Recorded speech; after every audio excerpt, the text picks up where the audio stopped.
The gunshot echoed through the palace courtyard. Screams followed. Princess Amara did not flinch. The blood on her hands was not hers. It belonged to the man kneeling before her. Her fiancé.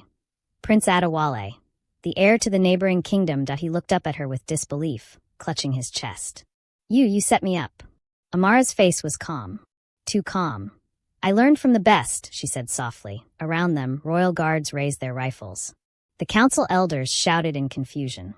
The queen fainted, and the king, her father, stared at her like he had never seen her before.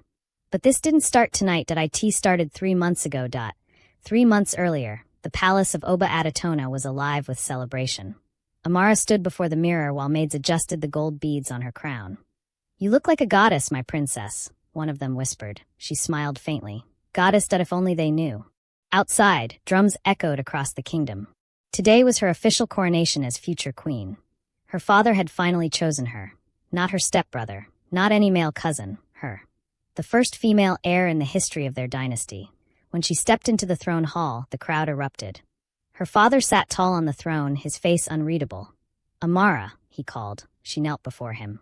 You are the pride of this kingdom, he announced loudly.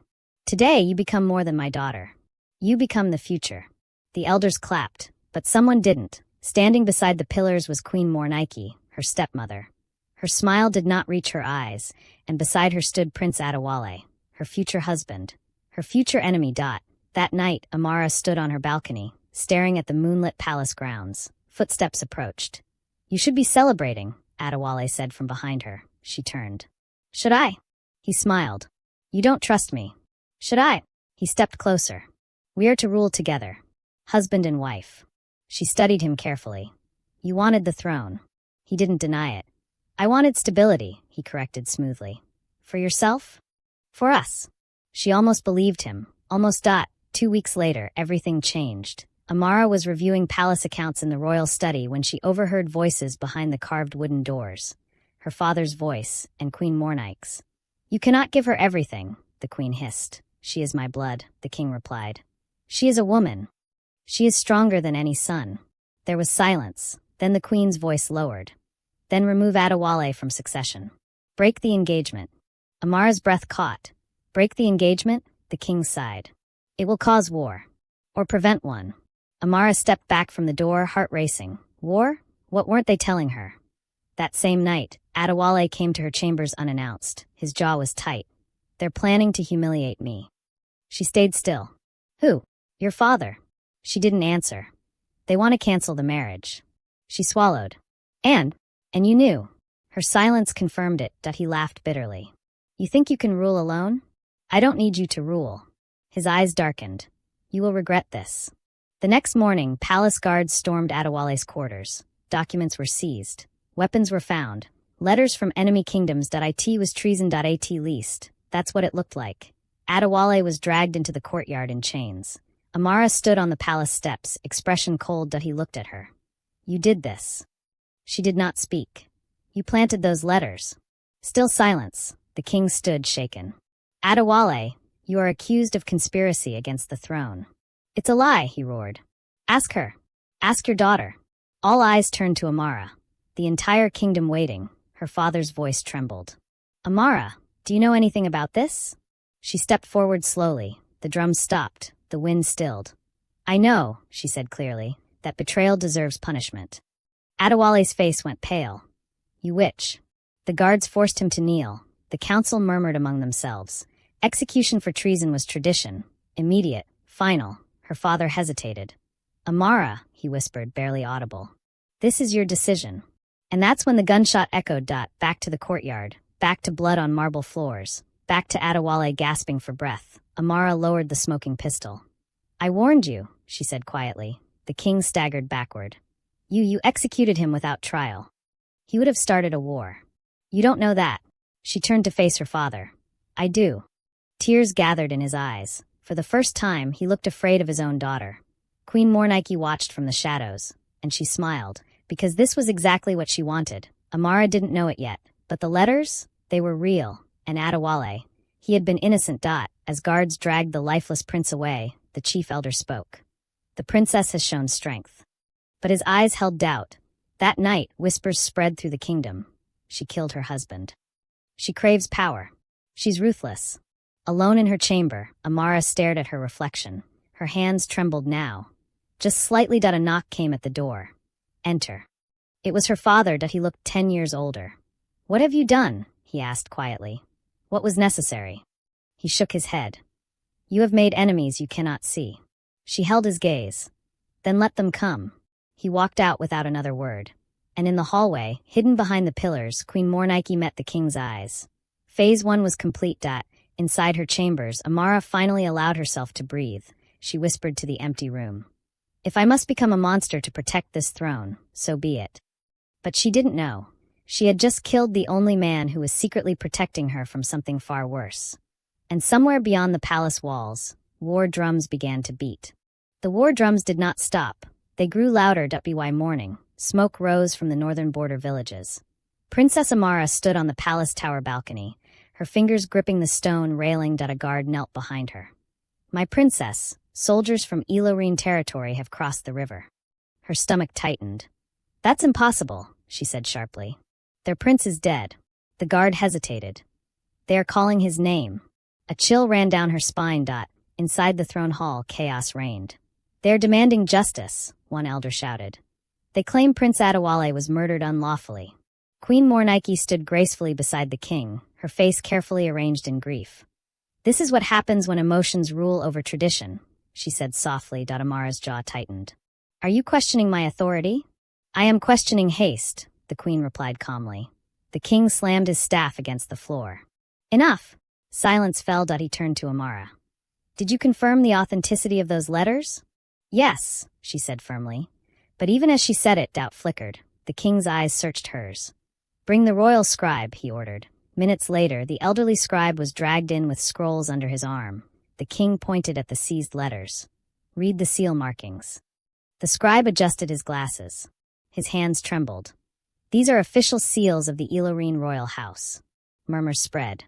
But, he continued. Amara's heart pounded. But what?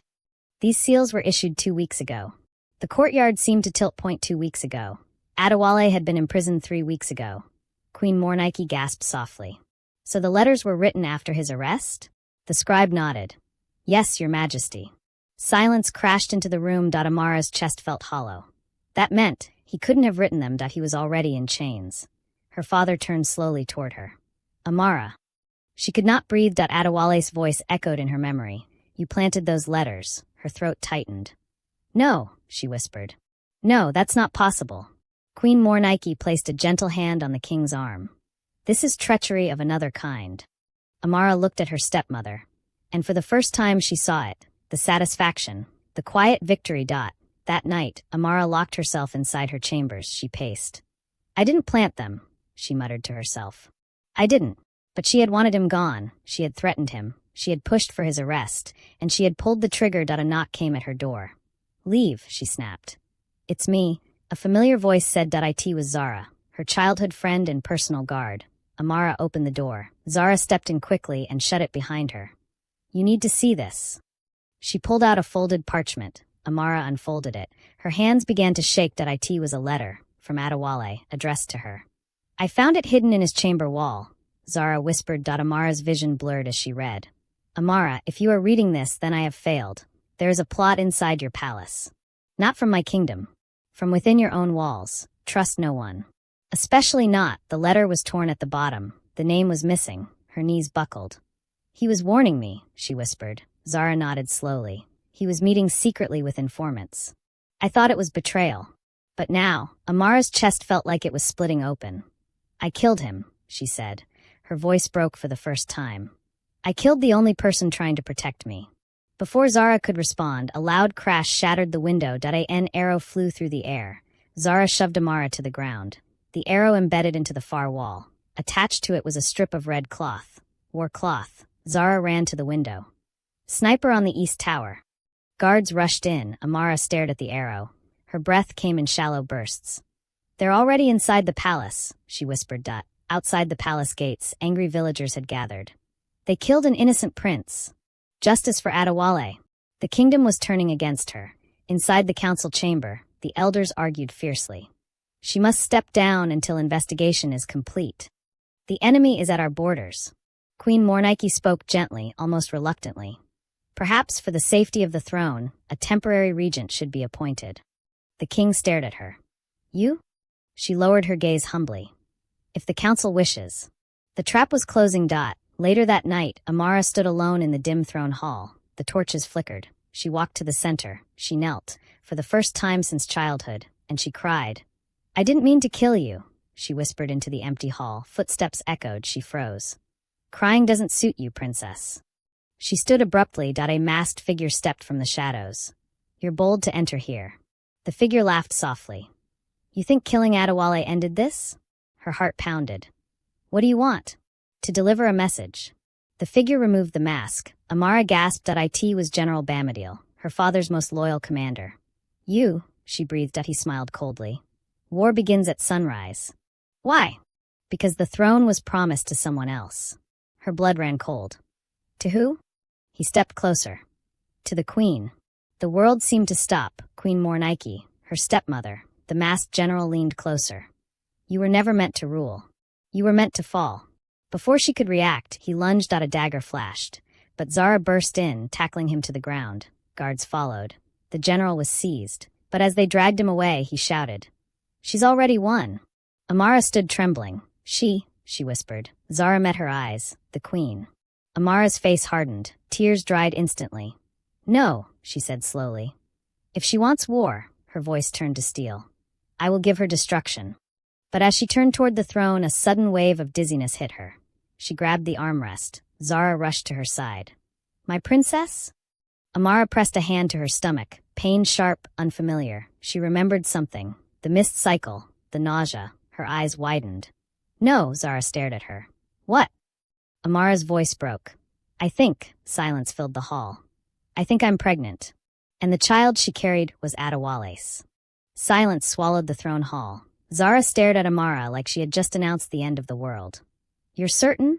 Zara whispered. Amara's fingers trembled against her stomach. I've never been more afraid in my life. Outside, war horns echoed again. Inside, something far more dangerous was growing.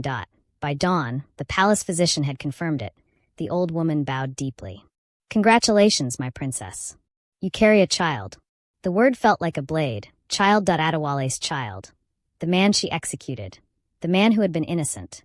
Does anyone else know? Amara asked quietly. No, your highness.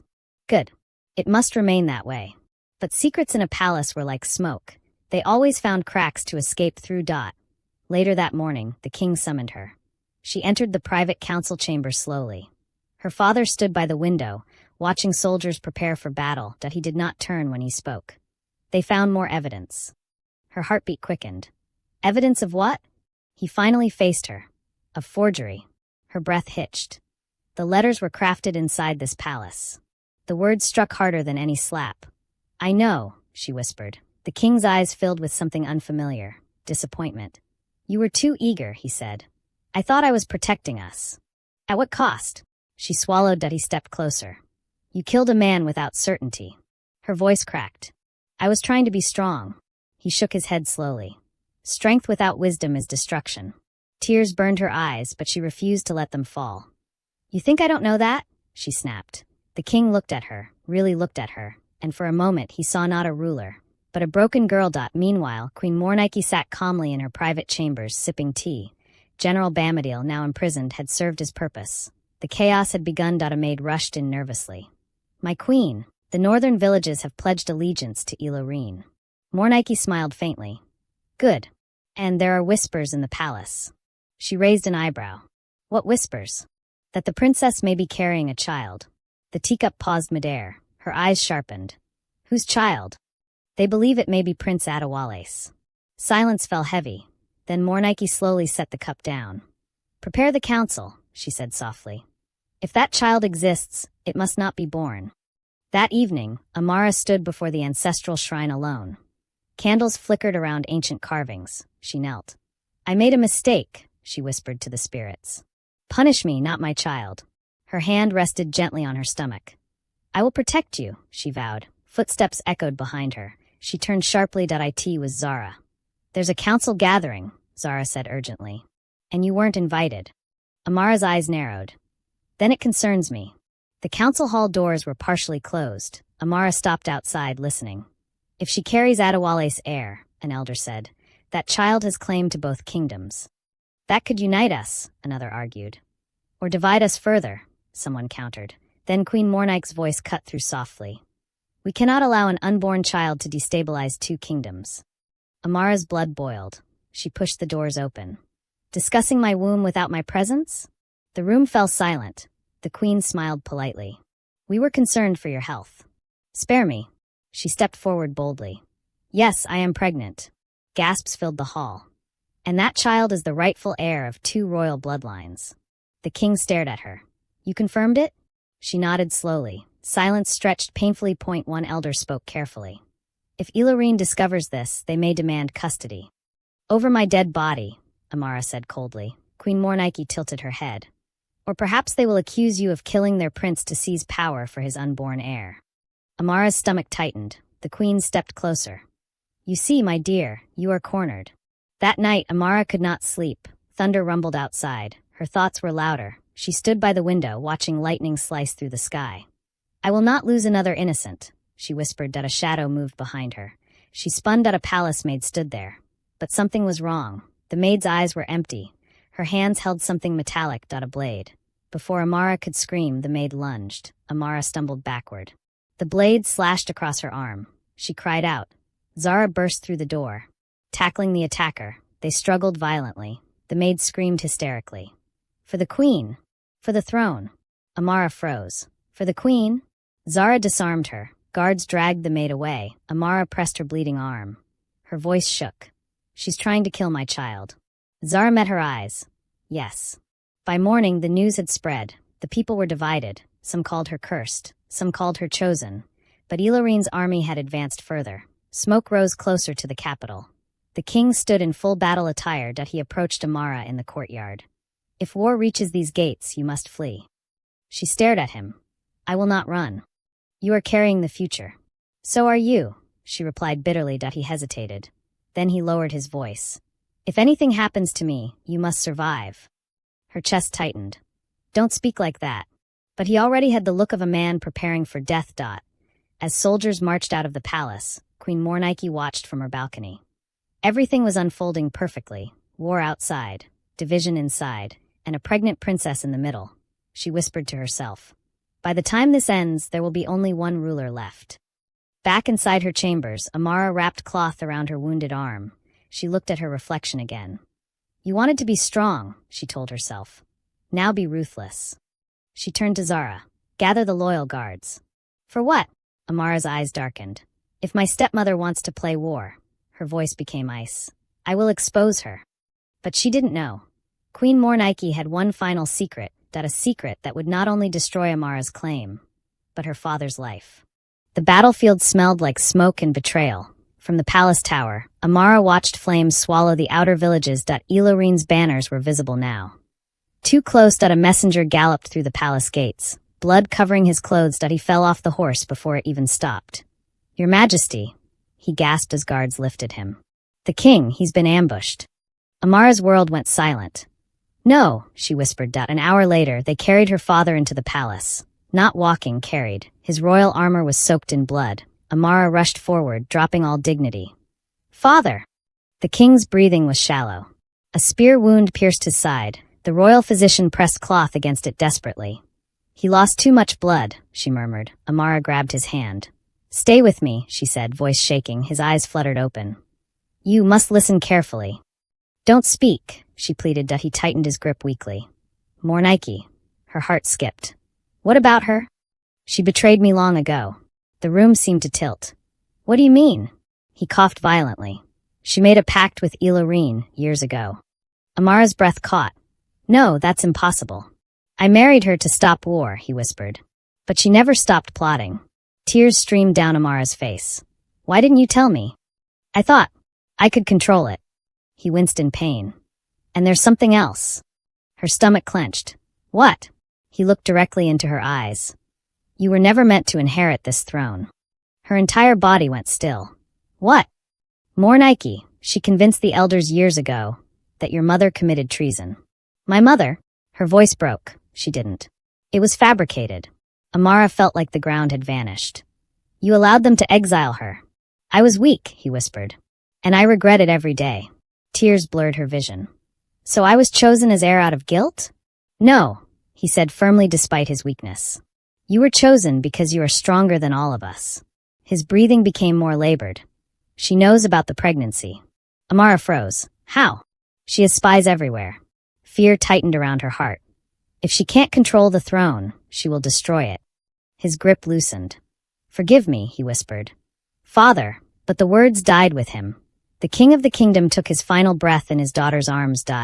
A wail echoed through the palace. The king was dead, and chaos erupted instantly. Some elders demanded immediate coronation. Others demanded investigation. Ilorine's army advanced closer. And Queen Mornike? She wept publicly, perfectly, convincingly. My husband, she cried before the crowd. Taken from us by foreign aggression. Amara stood behind her, numb. You caused this, she thought. That night, Amara sat alone in the dark throne hall. No crown, no father. A child growing inside her. Zara approached quietly. The elders are split. Some want you crowned at dawn. Others want the queen as regent. Amara's voice was empty. What do you think? I think, Zara said carefully, you're in more danger now than ever. Amara looked up. Good. Zara blinked. Good? If I'm in danger, she feels threatened. Her eyes hardened. I won't run. Meanwhile, in her private chambers, Mornike stood before a hidden compartment in the wall. Inside was an old scroll. A sealed confession.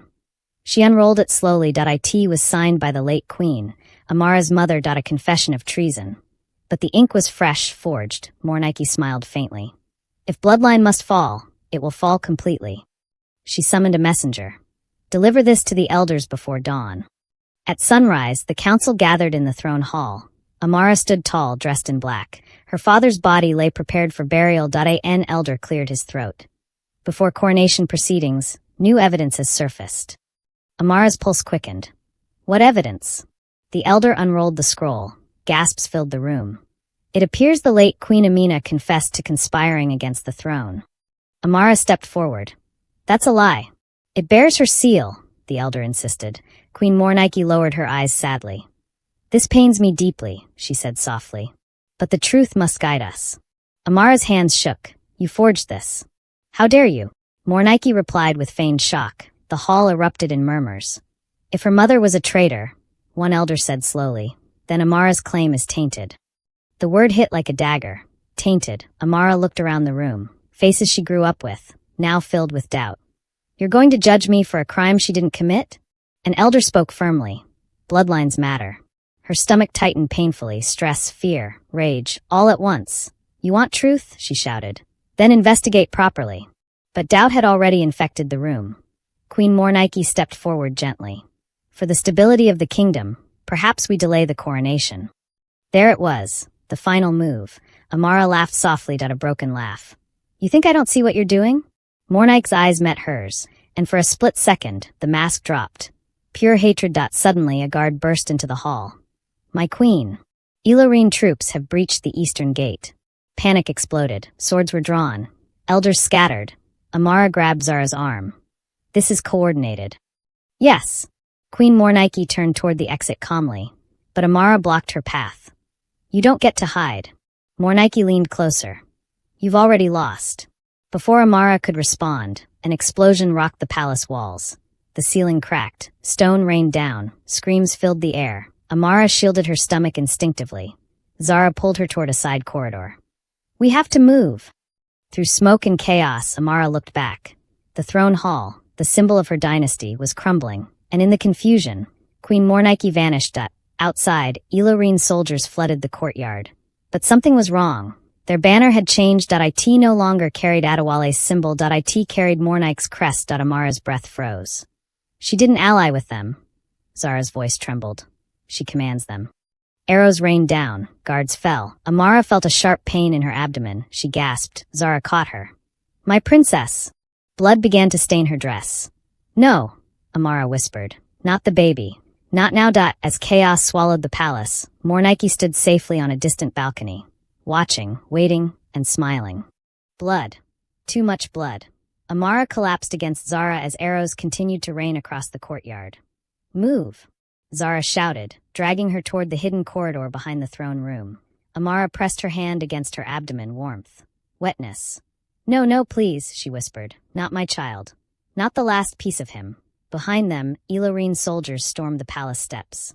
Some palace guards fought back, others surrendered. Smoke swallowed the sky. Zara shoved open a narrow stone door. They stumbled into the secret tunnel beneath the palace, the same tunnel Amara used as a child to escape lessons she hated. Now it was saving her life. Stay awake, Zara ordered. I can't lose this baby, Amara gasped. You won't. But Zara's voice was shaking. They reached the old underground chamber near the riverbank. The palace physician had been secretly relocated there when the first breach occurred. She rushed toward Amara immediately. Lay her down. Amara clutched Zara's hand. If the baby dies, her voice cracked. I deserve it. Don't say that, Zara snapped. You've suffered enough. The physician examined her quickly. The silence was unbearable. Finally, the old woman looked up. The wound was shallow. The arrow didn't pierce deeply. Amara's breath hitched. The baby, she whispered. The physician hesitated for just a second too long. Alive. Amara burst into tears, not soft tears, shattered ones. I will protect you, she whispered to her stomach. Even if I burn the world. Above ground, Queen Mornike finally entered the throne hall. Smoke lingered. Bodies lay scattered. She walked slowly, stepping over broken stone. A captain bowed. The princess escaped. Mornike's eyes narrowed. With how many? Only a few loyal guards. She smiled faintly. She won't run far. The captain hesitated. The people are restless. Some still believe she is the rightful queen. Mornike turned sharply. Then change what they believe. By evening, a proclamation echoed through the kingdom. Princess Amara has fled the palace in cowardice, abandoning her people to foreign invasion. Villagers murmured in confusion. Is it true? She ran. And the queen? She remains in the palace, negotiating peace. The narrative was shifting. And Amara wasn't there to defend herself. In the underground chamber, Zara paced. We can gather allies, she insisted. The Western chiefs still respect your father. Amara sat upright slowly. Her eyes were no longer tearful. They were cold. No, Zara stopped. No? I'm done reacting. Her voice was calm now, too calm. She thinks I'll hide. That I'll beg. She stood carefully despite the pain. She wants the throne. Zara nodded. Yes. Then I'll give it to her. Zara blinked. What are you saying? Amara met her eyes. I will return to the palace. That's suicide. Not if I go alone. That night, dressed in a simple black cloak, Amara slipped back toward the palace under darkness. Zara grabbed her arm. You can't face her alone. I have to. If you die, she wins. Their eyes locked. If I survive, Amara continued, the kingdom sees the truth. And if she kills you? Amara's lips trembled slightly. Then my child becomes a martyr. Inside the palace, Mornike stood before the throne. She finally sat in it. The crown rested lightly on her head. She smiled to herself. It's done. A slow clap echoed through the hall. Mornike froze. Amara stepped from the shadows, alone. You sit comfortably in stolen seats. Mornike stood slowly. You should have stayed hidden. Amara removed her cloak. You forged my mother's confession. You have no proof. You allied with Elorine. Mornike laughed softly. They needed leadership. They needed control. Mornike stepped closer. You were never meant to rule. You were impulsive. Emotional. And you? Amara snapped. You killed my father. He was weak. The words hung in the air. You ambushed him, Amara whispered. Mornike's face hardened. Yes. Silence, cold, final. You see, Mornike continued, power isn't inherited. It's taken. Amara's voice trembled. You manipulated me into killing Adewale. Mornike tilted her head. I only nudged events. Rage flooded Amara's veins. You destroyed everything. No, Mornike said softly. You did when you pulled the trigger. The words hit harder than any weapon. Amara staggered slightly. That blood will always be on your hands. Footsteps echoed behind them. Elorine soldiers entered the hall. Amara realized something instantly. Mornike had planned this confrontation. You came alone, Mornike said gently. Yes. Foolish girl. The soldiers raised their weapons, but Amara did not move. She simply spoke loudly. You killed your own king. The soldiers hesitated. Mornike's eyes flashed. She lies. She confessed, Amara continued. In this very hall. The soldiers glanced at one another. Doubt. Mornike lunged forward and slapped Amara hard across the face. You think words can save you? No, Amara said quietly. But truth spreads faster than fear. One soldier stepped back, then another. Mornike's composure cracked. Kill her, she screamed. But before they could move, Zara and a group of loyal guards stormed in from the side corridors. Swords clashed, chaos erupted again. Amara grabbed a fallen blade. She faced Mornike directly. No more games. The two women circled each other. You're not a killer, Mornike taunted. Amara's voice was steady. I already am. Steel met steel. The fight was vicious, personal. Years of hatred clashing in sparks. Mornike struck Amara's wounded arm. Pain exploded. Amara stumbled. Mornike raised her blade for the final strike, but Zara threw a dagger. It pierced Mornike's shoulder. She screamed. Amara didn't hesitate. She drove her sword forward. Straight through Mornike's chest. Silence fell. The queen looked down at the blade. Shock filled her eyes. You will never escape the blood, she whispered. Then she collapsed. Amara stood. Frozen, breathing heavily. The throne hall was silent. The soldiers had surrendered. Zara approached slowly. It's over. Amara looked down at Mornike's lifeless body. No, she whispered. It's not. A sudden sharp pain ripped through her abdomen. She gasped. Blood pooled at her feet again. Zara's eyes widened. My princess. Amara fell to her knees. Not again. Please, not again. The pain intensified, and this time, it felt different. Amara collapsed onto the cold marble floor. The sword slipped from her hand. Pain tore through her body like fire. Zara caught her before her head hit the ground. Get the physician, Zara screamed. The throne hall, once a symbol of power, now smelled of blood and smoke. Mornike's body lay still.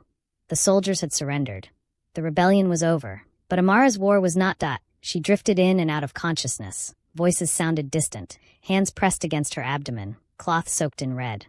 No, please, she whispered weakly. The physician's voice trembled. She's losing too much blood. Zara gripped Amara's hand tightly. Stay with me. Stay with me. Amara's eyes fluttered open briefly. My baby, the physician hesitated. The silence answered everything. Amara's body went still. No, Zara breathed. No. The old woman lowered her head. The child did not survive. The words echoed like a death sentence. Amara didn't scream. She didn't cry. She just stared at the ceiling. Empty. 3 days later, the palace courtyard was silent. Two funerals stood side by side. The late king and the unborn heir. The kingdom gathered in mourning. Some wept, some whispered, but all watched Amara. She stood dressed in white. No tears. No weakness. The elders approached her. The throne awaits you. She looked at the carved seat where so much blood had been spilled. My father died protecting it. Yes, my child died because of it. The elders exchanged glances. Sacrifice is the price of royalty. Her jaw tightened. No, she said quietly. Greed is. Inside the throne hall, she addressed the kingdom. Queen Mornike is dead, she announced. Murmurs filled the air. She orchestrated the alliance with Ilorine. She forged my mother's confession. She ambushed my father. Shock rippled through the crowd. But I, she continued, voice steady, executed an innocent man. Silence fell like a blade. I killed Prince Adewale without proof. The people shifted uncomfortably. I allowed anger to rule me. Her voice trembled for the first time. And that mistake cost lives. Zara watched from the side, heartbreaking. An elder stepped forward. You avenged the kingdom. Amara shook her head slowly. No. I avenged myself. The difference was heavy. Ilorine's remaining soldiers had retreated after Mornike's death. Peace negotiations began immediately. Without their queen pulling strings, they had no interest in continuing war. But inside Amara, war still burned. That night, she walked alone to the ancestral shrine. She knelt before the candles. I have nothing left, she whispered. No father, no child, no future husband. Only a throne soaked in blood. She closed her eyes. If I sit on it, I become everything she accused me of being. Footsteps approached softly. Zara knelt beside her. The people still believe in you. Do they? Amara asked. They followed you into battle. They followed chaos. Zara's voice cracked. You survived. Amara's eyes filled with tears for the first time since losing the child. Survival is not victory. At dawn, the elders gathered for coronation. Drums beat slowly. The crown rested on a velvet pillow. Amara walked down the aisle toward the throne. The entire kingdom held its breath. She stopped inches from the seat. She looked at it. She remembered Adewale's face, her father's final breath, her baby's silence. She turned around. Gasps filled the hall. I will not take this throne. The chief elder stepped forward in shock. You are the rightful heir. Yes, she said calmly. But I am not the right ruler. The crowd murmured loudly. You would abandon your duty? An elder demanded. She met his gaze. No. I am protecting it. Confusion spread. She continued. A ruler who begins her reign with blood will only invite more. She removed the royal necklace from her neck. I will serve this kingdom. But not as queen. The silence was deafening. Zara's eyes widened. What are you doing? She whispered urgently. Amara's voice was steady. I am ending the cycle. She turned to the council. Choose a leader through wisdom, not manipulation. Let the throne no longer be inherited by pride. An elder shook his head. This is unprecedented. So is a female heir, she replied. Outside the palace gates, word spread quickly. The princess refused the crown. Some called her foolish, some called her noble, some called her broken, but none could call her power-hungry. Days later, Amara stood by the river where the secret tunnel ended. Zara approached her quietly. Where will you go? Amara looked at the flowing water. I don't know. You could stay. Advise the new ruler. She smiled faintly. Every corner of that palace carries ghosts. Zara's eyes filled with tears. You're leaving everything. Amara placed a hand over her own heart. Everything already left me. She took a slow breath.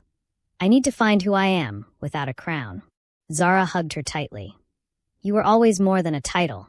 Amara stepped back. Take care of the kingdom. And you? She looked toward the horizon. I'll learn to live with what I've done. As she walked away from the palace, villagers watched silently. Some bowed. Some whispered blessings. No royal guards followed her. No trumpets announced her departure. Just quiet footsteps on dusty earth. The princess who could have been queen walking into exile by choice. Years later, stories would be told. Of a ruthless princess. Of a betrayed heir. Of a queen who murdered for power. But the truth was heavier. Amara had won the throne and lost everything else. Final scene. Far from the kingdom, in a small village by the coast, a woman in simple clothing helped rebuild homes after storms. Children ran around her. They did not know she once wore gold crowns. They only knew she listened, and when she looked at the ocean at night, there was still sadness in her eyes, but no hatred. The throne no longer owned her. The past no longer ruled her. And though her story ended in tragedy, it ended on her terms. If this story moved you, if you felt her pain, if you would have chosen differently, this is Story Vault, where power has consequences, and every crown has a cost.